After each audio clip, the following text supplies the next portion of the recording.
Hey, Salvador Briggman here. Welcome back to the Crowdfunding Demystified podcast. On this show, we talk about Kickstarter, Indiegogo, crowdfunding. We talk about how to get your products out there into the world, which I think everyone is trying to do and make that massive impact on other people's lives, which really at the end of the day, I think is kind of what's beneath all of this, right? Is that we want to make an impact. We want to, bring something out there into the world that other people can enjoy playing or they can enjoy using, like become a part of their life. A lot of people don't like this term, but I really view creators, innovators, entrepreneurs, whatever words you want to put on it, I view them as artists. And again, not a lot of people like that label, but the reason why is that if you look around your home right now, let's just say you're at your home or you're walking down the street or you're in your car, doesn't matter where you are, my friend, look around. Literally, you are surrounded by products that other people have made. If you're in your home, even the walls, right? Those are products that other people have made, or whether that's the blinds or the drapery, or if you're outside, the lamppost, right? Or the pavement, etc. This is society. These are all made up of little products, and you're living your life in those products. So that's what I mean by art is like, I love that fact that you can make a new product, come out with it, and people can incorporate that into their daily life, or they can play a game and make memories about that. So it really is about impacting other people. But that being said, today's episode, we actually interviewed an entrepreneur who raised $179,000 on Kickstarter, a six-figure campaign. And here's the cool thing. The first campaign that he launched right before this actually was not successful. Now, I know what I'm saying here is kind of scary, right? It's like, we're putting so much time and attention and energy to putting out a campaign. What if it's not successful? Well, I kind of think of it differently. And I know it's very hard sometimes to, kind of get outside of that mindset. But at the end of the day, the cool thing about doing a Kickstarter, Indiegogo, or crowdfunding campaign, and this kind of brings me back to, honestly, a lot of the coaching calls I've been doing. So a lot of the coaching calls I do, I like to bring it real. Like I'm a positive guy. I'm pretty upbeat. I'm always looking for opportunity. I'm always looking for inspiration, man. I'm always trying to, push the boulder up the hill and try to do as much as possible in my lifetime. But that being said, I also try to really deliver it real and try to be transparent. And if someone comes on the show or comes on the podcast or someone is doing a coaching call with me, and let's be honest, like they just don't really have that great of a product or it's not a good fit for Kickstarter or Indiegogo, I'm just going to tell you flat out, and some people like that. Some people don't like that. But usually I have reasons behind it. It's just not like arbitrary, right? So here's an example of how one individual actually launched their Kickstarter campaign that we had on today, and it was not successful. And when you hear that and when you see that, you could view that as a huge ego beating down process experience where it's like, no longer am I going to launch another campaign. This is horrible. This is a bad idea. Or you could do what today's guest did, which was analyze what went wrong. What could I do better, right? Why was it that it wasn't successful? What could I tweak? Maybe we need to focus on this or that. And going through that experience and allowed them to launch another campaign, and they were tremendously successful. So if you're in a live campaign right now, or you're thinking of launching one, the cool thing is that this is almost like baseball. I used to play baseball when I was younger. I love baseball, love going to the batting cage. Recently, I moved to Miami and I've been trying to do a lot of my golf recently, but I do love baseball. And one of the cool things about baseball is that when you're going up to the plate, right, you can literally just wait until you get the perfect pitch. With the normal game, you might strike out if you don't swing at it, right? As long as, or you might get walked. But the way that crowdfunding works, it's almost like you're playing baseball, but you can literally just wait until you get that perfect pitch and you will never strike out. So you get as many at-bats as you want to. Think of it as that game. You get as many at-bats as you want to.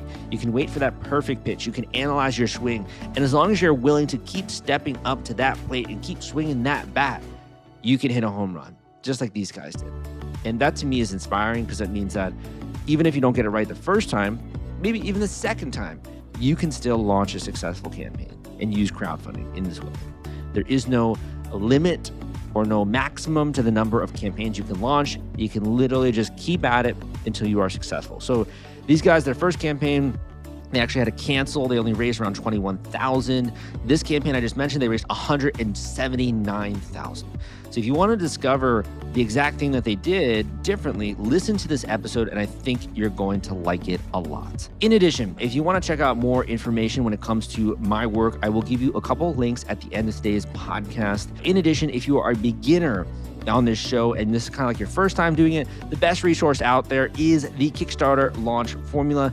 This is really the process that I pioneered. I've been working in the industry since 2012. I documented this process religiously and put together everything that I could to help you get funded quickly and immediately, and also walk you through different stages when it comes to doing a campaign. So this book actually you can get for free if you also get a free 30-day trial of Audible. So the way it works is that you can go to the link I'm about to mention. If you sign up for a Audible 30-day trial, I believe you'll also get the book for free. I don't know how long this promotion will last, but I do know that they're running it right now. So you can go and check it out. I also love Audible, obviously a lot of great books and audio content there. So if you're interested, go to this link I'm about to mention and you can check this out. It's crowdcrux.com/Kickstarter audio. Again, that link is crowdcrux.com/Kickstarter audio. crowdcrux.com/Kickstarter audio. You can go there. You can check out that book, The Kickstarter Launch Formula, and you can listen to it on the go as you're running, going to work, on the subway, commuting, whatever it is, cleaning the house, right? I've been trying to keep my place a little bit cleaner. So even if you're cleaning the house, and you can be learning at the same time. So that being said, let's hop into today's episode. Let's learn how this individual raised $179,000 on Kickstarter, and it's coming up right after this.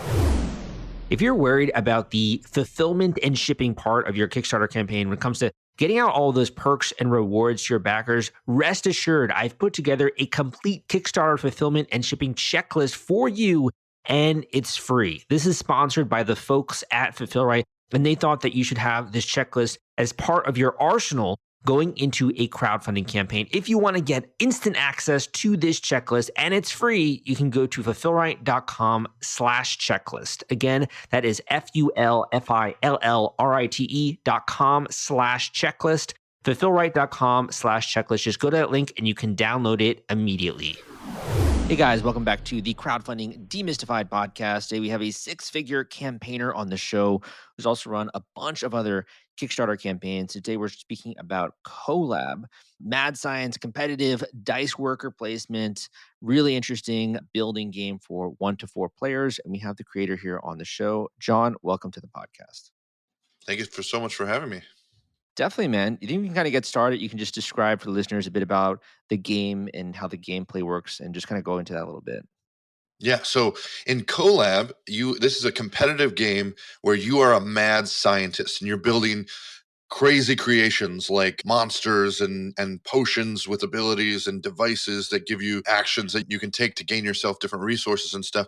This is all happening though in a shared laboratory space. As a mad scientist, you aren't necessarily at the top tier just yet. We're working towards that. But so you don't have your own secret laboratory, but you have to share one with other scientists. So that's the trick to the game, and the game is CoLab. And so that's where the collaboration comes in. There are really like two main parts to the game. The one thing you're focusing on is building those monsters, building those devices, building those potions. And you do that by building cards into a tableau or an engine grid.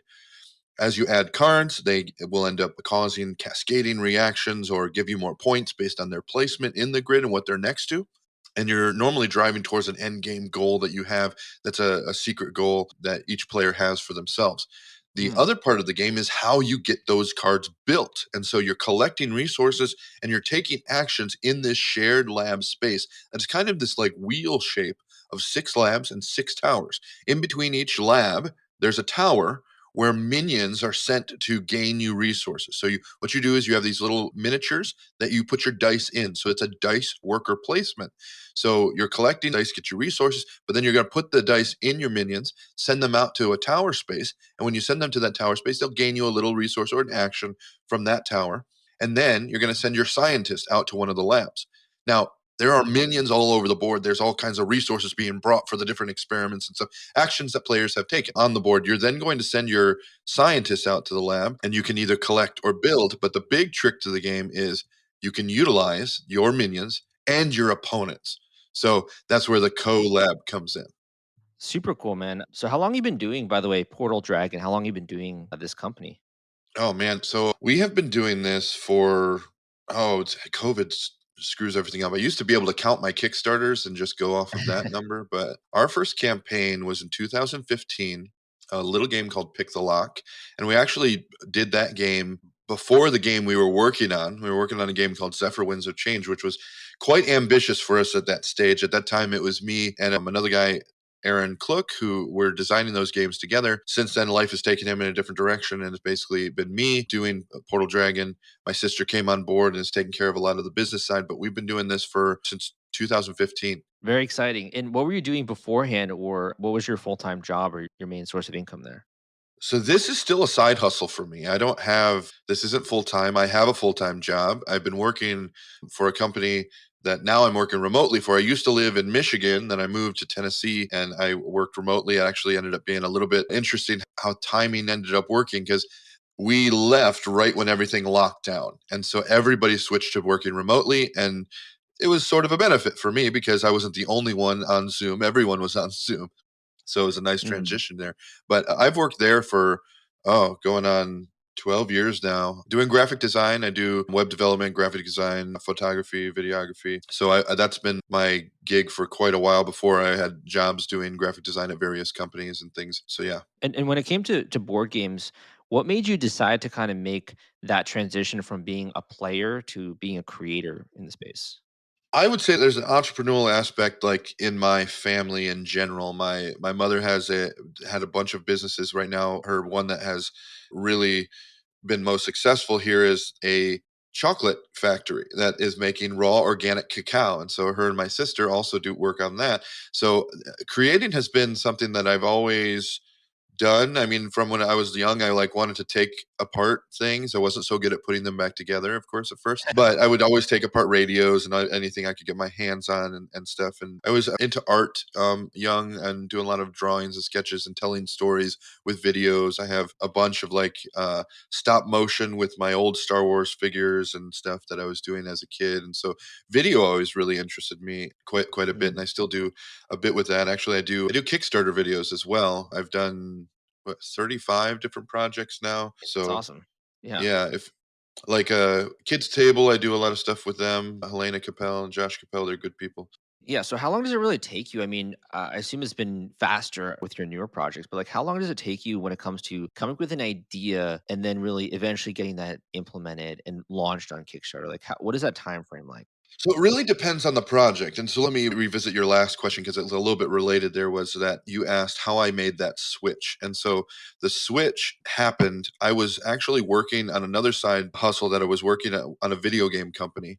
And that was just taking too long to get things moving. I was doing 3D art and stuff for that. And it just was 10 years and we didn't go as far as we needed to go. So I split with them and basically all I took with me was my ideas and I was like, what about tabletop? I just got into the tabletop industry and as far as like a fan and a player. And we had, that was a time I think many people end up having that phase where you have like two or three games and you play them to death. And I really missed those times. We were talking about that last night and it was like, so much fun adding your own house rules. And now I've got that healthy, I don't know if you want to say healthy or unhealthy, shelf of opportunity. Um, I'm sure shelf of Library. shame, Yeah. whatever you want to call it. Shelf. Yeah. Well, of games that you still need to get opened, Yeah. or the games that I haven't played yet, those types of things. But so I really wanted to do something with my ideas that I had. I had a lot of stories written and things for different games that were set in video game settings. And then I was like, well, maybe I can do it on the table because working with a few different startups and not working out because I was working with a larger group, I was like, maybe I should not be hitching to somebody else's carriage or wagon or whatever you want to call it. Maybe I should just see what I can do on my own. And the tabletop realm seemed like something that was really possible because we're talking about cardboard, we're talking about cards, and we're talking about art. And so I could do the art. And so if we could do the design, then we'd be there. So we started working on a project. That ended up being our second game that we had, and that was a very long process. And it was a lot of learning along the way and trial and error and stuff, and it was a lot of fun. But we were doing it on the side, so it took about 3 years to get things going with that one. But we're me and the co-designer Aaron Cook, we were working full time, and so it was like whenever we could get a time on the weekends, we would get together and play for a couple hours and try some things and stuff. So it was a long process for that one. But that wasn't necessarily unique. To me, now has become that the different games. So I've had only 5 games, and I had actually 3 of these games came from a creative process that I tried. This is back in, I think it was in 2016 or 17. Um, Mhm. I was designing 1 game a day. So I was consuming a lot of different designer content and stuff, and so So you were designing a whole new game every single day. yes, I was designing awful games, 1 a day. Wow, that's crazy. But that was the thing, was it was like, it doesn't matter how good it is. 1 a day was my goal for a month, and so I ended up with a bunch of garbage that taught me a lot, and so it was such a good process, and something I really need to come back to, and I've been so busy, I haven't been able to. I've got a bunch of ideas that, they're, like, wanting to be developed, and so I'm going, having even more ideas, but it's such a good thing for the process, and I had 3 of the games that we have out now, or well, including CoLab, came from that design process of having something there. So I had actually Planetoid and Palm Island were both ones that were basically done from that day. And Mm. it was like really strange for me that this happened. So Planetoid was one that, so this is an abstract kind of game. Like it's a kind of a memory game where you're drilling this asteroid, picking up tiles that are in a grid on the board.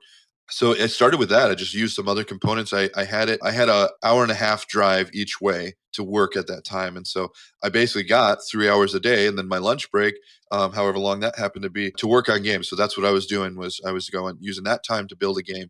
With some context here also for the listeners. So Planetoid, attracted over 1,200 backers. Palm Island, 4,800. So, had you not gone through this process, those games might not exist and be able to be played by thousands of people, which is insane. Yeah, well, they've gone on to have a lot more afterwards too. Palm Island, especially, we have actually now it's Cosmos carries it. We have partners in Poland. We have partners in France. We now are having contracts with Brazil and Japan, China. So it's now really all over the world, and it's such a weird thing for me that this little idea I had about having, because it started with just a couple words on the page, was tableless game, I think was the phrase that I wrote down. And so I had, this was part of that process, was like writing down a bunch of ideas, just like having a sentence pitch, like for a game, and going, how can I make something fill that niche or something like that, to say, I want to do a game like this. That seems like something. So a game without a table was something I was like, how could I do that? Mm. So it actually started, Palm Island was a game called, Palm Springs is what it was first. It was going to be a real estate game where you're like building buildings and things like that. But it just kind of moved into the more of like a resource management, and so that worked better with an island theme, and then it had a nice pun in there too. So when it comes to that, you're sitting down and you're designing these day after day. And it sounds like that just kind of was great for you to get out a couple of gems, right? But also the creative constraints. That also sounds like something that was useful. Yeah, I've noticed in my process, what I've tried to end up getting myself into is to find the best way to get the cream to rise to the top. And when I actually was following a podcast or a live stream channel called Meeple Syrup, and they had such good material, and I was involved with some of their questions and stuff, and like following pretty closely, but getting into going, I need to do more than just shouting at my game, be better. Because it was like, I would have a game and go, I because this is what happened with that Zephyr game that we did. That was the only thing we worked on for 3 years, and so there was a lot of times where we had creative blockages, or there was a mechanic that just wasn't working right. And so just because that was the only thing we were working on, it did feel like banging your head up against the wall and going, I don't know how to fix this. But I joined some playtest groups and was able to help other people with their projects, which is such a fun thing to do, to be able to see their goals and go, okay, how can we end up making this smoother going towards what you're wanting your own game to be? That's such a fun process for me. And I really have missed that through the whole like lockdowns and things of that nature. Like getting back to normalcy will be awesome, especially if I can, do some more playtesting with people and trying their games out and stuff. Cause that process of solving different problems just kind of like greases the gears, of like that creative Mhm. process of going like, okay, I'm thinking about other problems. Now I can come back to my problem with this game and go, with a fresh view, and go, oh, because it's sometimes you're just too close to it. And you go, I'm not seeing this for what it could be. I'm seeing for this for its issue. Yeah, yeah, definitely. And also when it comes to, I mean, originally you're thinking like, okay, so board games, tabletops, I just need the artwork, just need the cardboards, etc. What do you feel like is the secret sauce to a game? Is it the game mechanics? Is it the artwork? Is it the story? Or is it kind of them all working together? Like, what do you feel like really makes that great game? So it's the experience for me. We have this discussion quite often of going like, what comes first? It's the chicken or the egg thing. Going mechanics or whatever. Is it theme? Is it mechanics? It could be anything. Like really, when it comes down to it, sometimes you get an idea that is very thematic that you go, it would be so cool if we did a game like in this setting, and then you can come up with mechanics that fit. And there's some awesome games that started that way. There's other ones that become, start with mechanics, and then a theme comes along and emerges. There's not one way to do it. The experience is the most important. I think actually chasing what it is you want your player to experience early is very important, because then you can set that An as objective. tests Yeah. to keep coming back to keep going.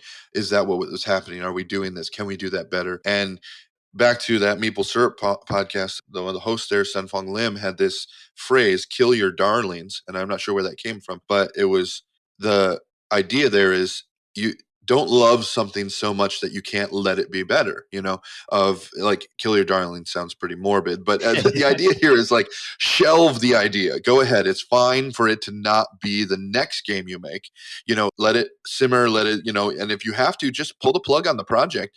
And because it might be stopping up other things that you could be working Yeah. on Yeah.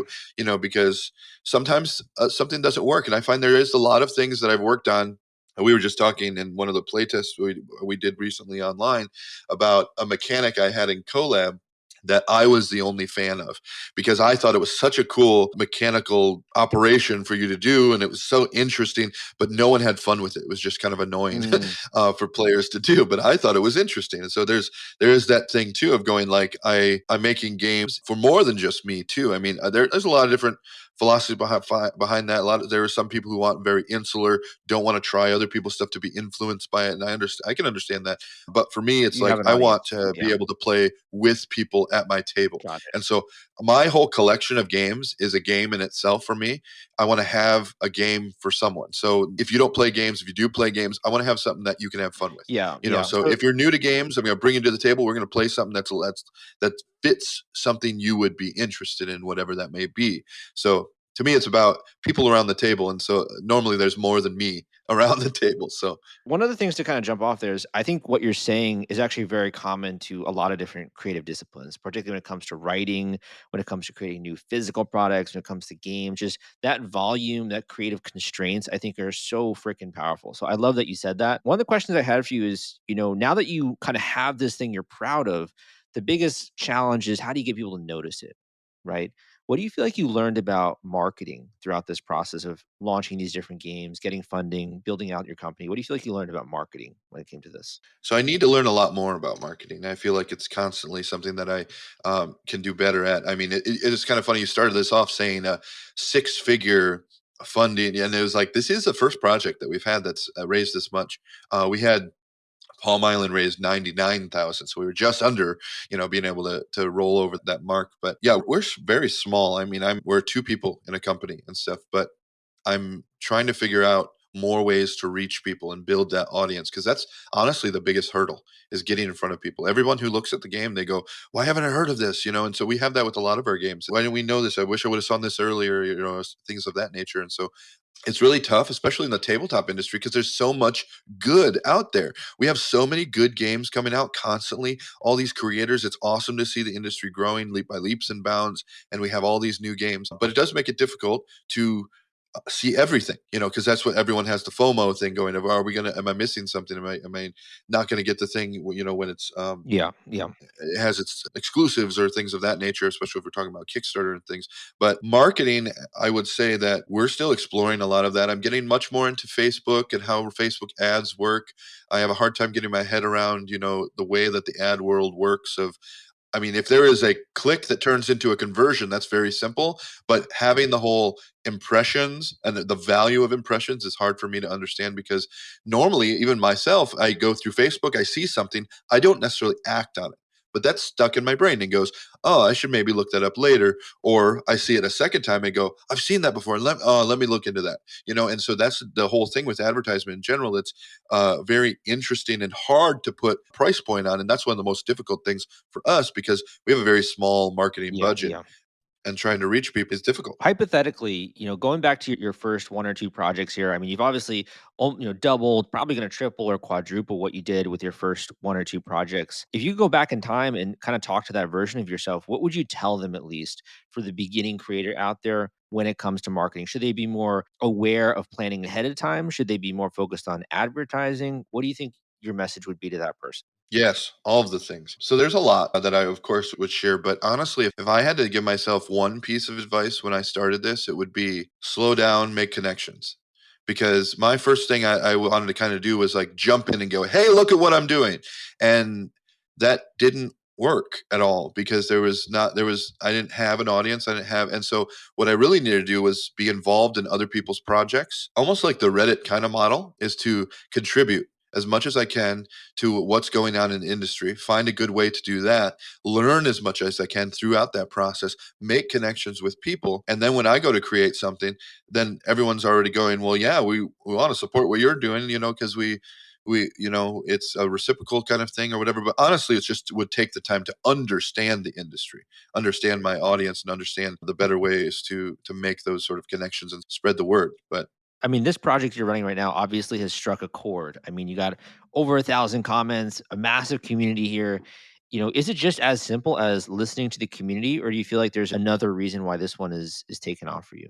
So listening to the community had a lot to do with where we were at. So this was a project that we canceled and then we relaunched it.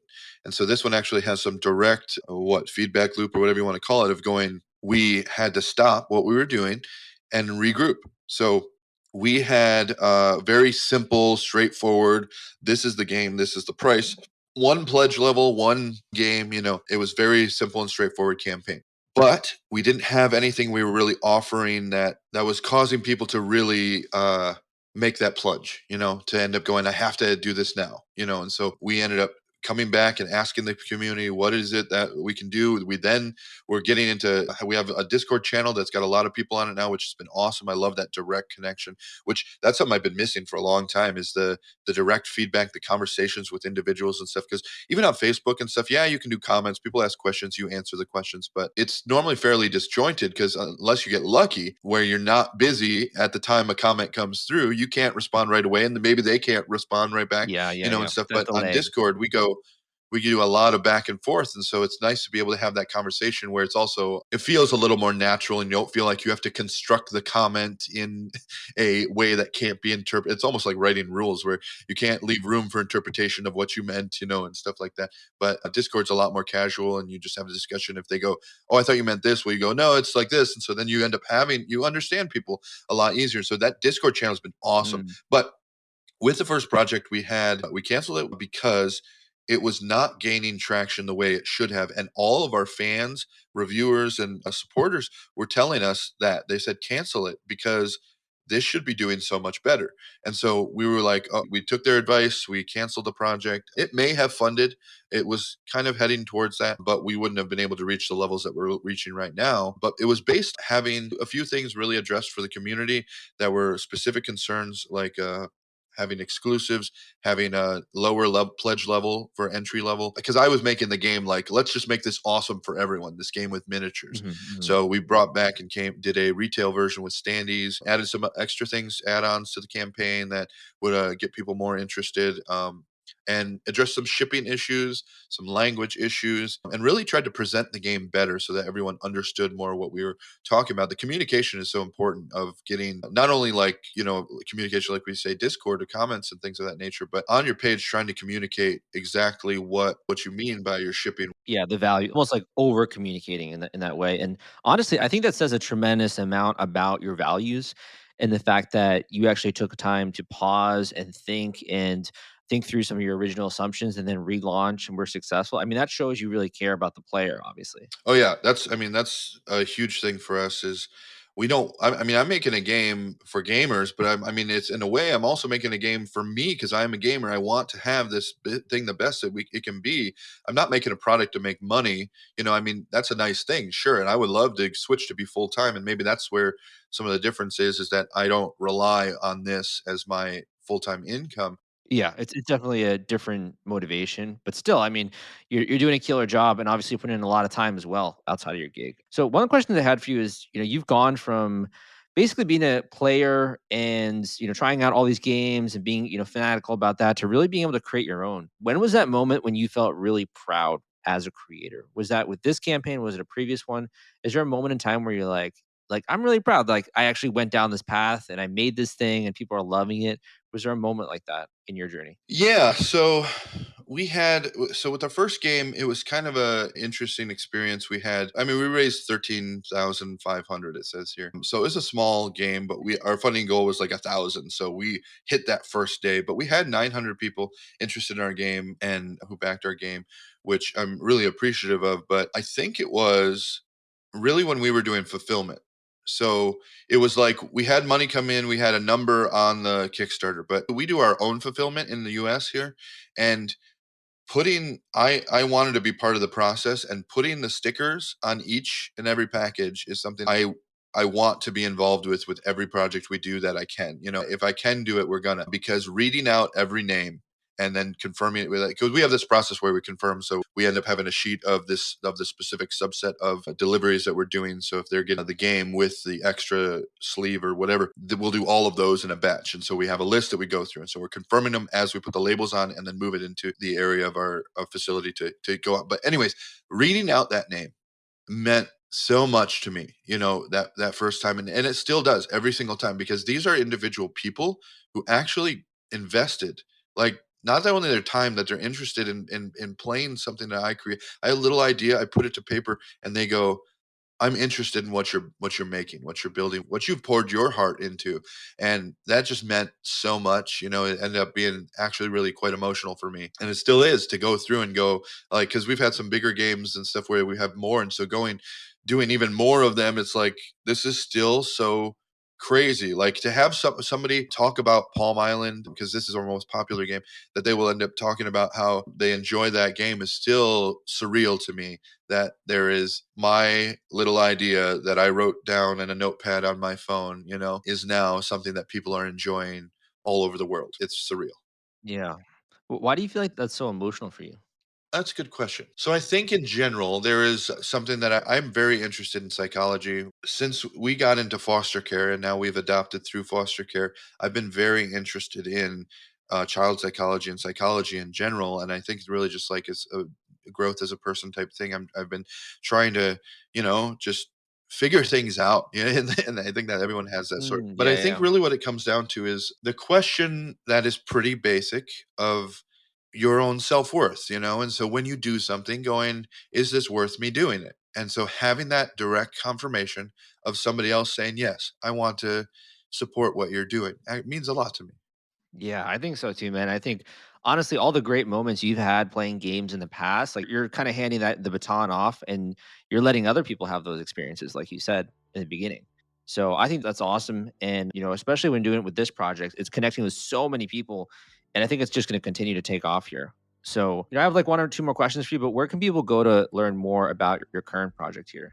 Yeah, so for CoLab, we're on Kickstarter. If you just search CoLab, that's COLAB on Kickstarter, you can find us there, or you can go to portaldragon.com/CoLab. You can find the rest of our games on portaldragon.com. We are on social media as well. We're the Portal Dragon pretty much everywhere, on Facebook, on Twitter, Instagram. You can find us there. We have a Awesome. Discord channel too, and so actually there's links on the Kickstarter campaign. I need to put it, I think it's on our website. And you also do videos, right? You also help out with videos. I remember you saying. Yeah. So yeah, if we were talking about getting connected with me about videos, you're gonna have to just contact me directly through Facebook or something like that. But that's something that I do only sparingly now. I don't get as much time to do them as I used to, so I fit them in where I can, and I have some clients that we work together on a regular basis, and so I still would do projects for them. But it's become I've been trying to balance life a lot better lately, and so there's a lot going on. I mean, I work full time, I work part time on those projects. I have 8 children, and we have a board game company, so we're pretty busy. I was like, yeah, you got a lot going on there, a lot on your plate. Now we got a goat farm too. That's what we're running. My wife is. No way. We've got 10 goats, so we're gonna we're getting into that too. That's great, man. You got a handful over there. So for my final question for you is, If you could speak directly to the listeners and we can end on this note, do you have a final either word of encouragement, a final tip, something you wish you knew, or an insight that you'd like to share with them? We can end on that note. Yeah, if we're talking about general advice, I saw something recently that it hit me because of like my kids and stuff too. I really like Mike Rowe. He's been an inspiration to me in different ways, like his journey and stuff, and really his like passion for and work ethic, and then also for people who work in different unique lifestyles and stuff. But he said something recently that stuck with me, and I've been telling every kid that all my kids, but also if I run into other kids too, it's take your passion with you.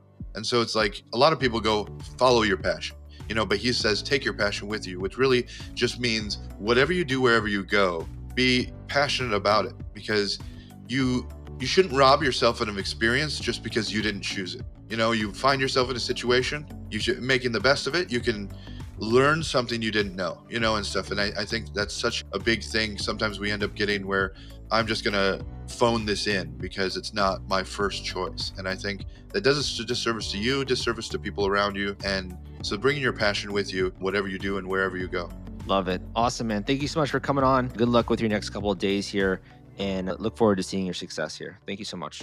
Yeah, thank you. I really appreciate you taking the time here.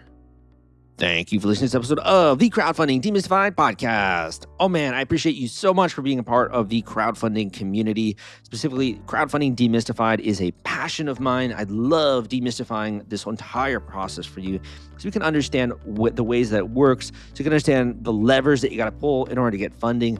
And really the fact that, to me, I think it's so inspirational that you can not only, put out a campaign, and even if you're not successful, you can launch it again and you can get funding and you can be successful and get an audience, right? This is so freaking cool. And even today, like just so many years later, I'm in love with this platform, in love with this process of crowdfunding.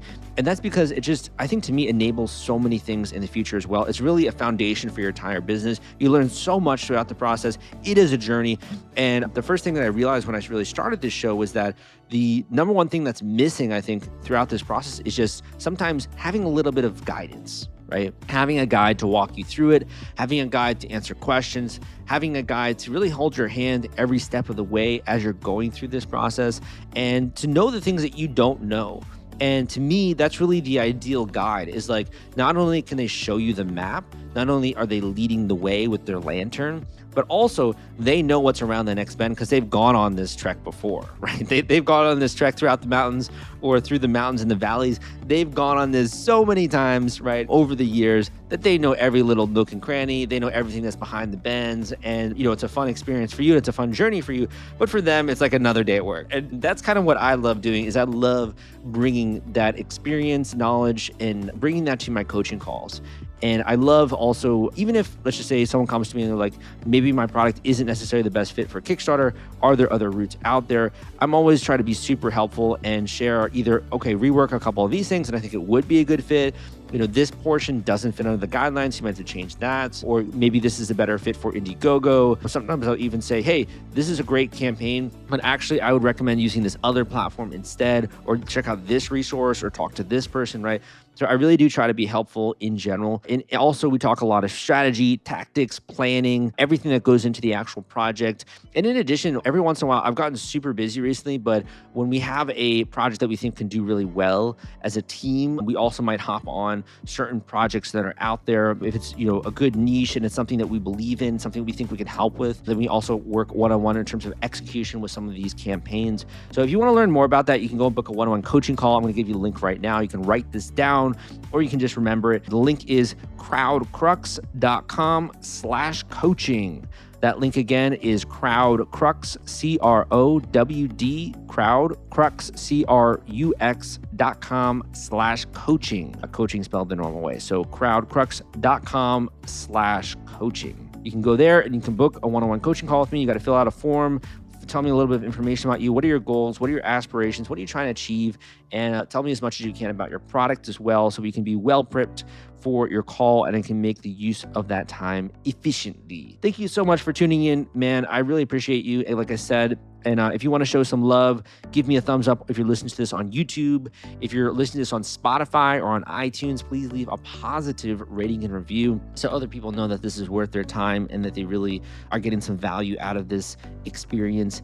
And finally, can't wait to see you next week, man. We got some really great episodes that are coming out soon. I'm looking forward to it a lot, and it will be coming up soon. Hope you have a great week. Again, my name is Salvador, and I'll see you next time.